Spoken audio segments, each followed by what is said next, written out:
എന്നെ UDF അവിടെ പിന്തുണച്ചിരുന്നു, എൻ്റെ വിജയത്തിന് സഹായിച്ചിരുന്നു. അതുകൊണ്ടാണ് ഞാൻ വന്നത്. ഞാൻ സ്വതന്ത്രനായി മത്സരിച്ചു. സ്വതന്ത്രനായി മത്സരിച്ച് കഴിഞ്ഞപ്പോൾ ഒരാഴ്ച കഴിഞ്ഞ് UDF എനിക്ക് പിന്തുണ പ്രഖ്യാപിച്ചു. അവർ നന്നായിട്ട് പ്രവർത്തിച്ചു. ഏറ്റവും നന്നായിട്ട് അവരാണ് പ്രവർത്തിച്ചത്. അങ്ങനെയാണ് എൻ്റെ സ്ഥാനാർത്ഥിത്വം. അങ്ങനെയാണ്. UDF നിർത്തിയ സ്വതന്ത്രനല്ല, അതാ വ്യത്യാസം. അവരുടെ സ്ഥാനാർത്ഥിക്ക് പ്രവർത്തിക്കുന്നതിനേക്കാൾ ഗംഭീരമായിട്ട് എനിക്ക് വേണ്ടി പ്രവർത്തിച്ചു. പ്രതിപക്ഷ നേതാവായി പിണറായി വിജയൻ തന്നെയാണ് വരുന്നത്. അതൊക്കെ CPM-ന്റെ തീരുമാനമല്ലേ, ആര് വരുന്നു അവർ തീരുമാനിച്ചോട്ടെ. അപ്പോൾ നിയമസഭയിൽ അങ്ങ് MLA വരുമ്പോൾ അങ്ങേക്ക് വീണ്ടും നേർക്കുനേർ കാണേണ്ടി വരില്ലേ, നേർക്കുനേർ പോരിടേണ്ടി വരില്ലേ? അത് പ്രശ്നങ്ങളുടെ അടിസ്ഥാനത്തിലായിരിക്കും, നയങ്ങളുടെ അടിസ്ഥാനത്തിലായിരിക്കും. വ്യക്തിപരമായി നേരിടേണ്ട കാര്യമില്ല.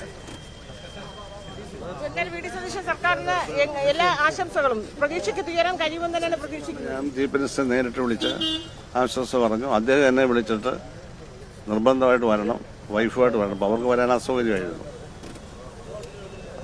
അതാണ് അദ്ദേഹം നേരിട്ട് എന്നെ വിളിച്ചിരുന്നു. അല്ലെങ്കിൽ ഞാൻ വരുമായിരുന്നു.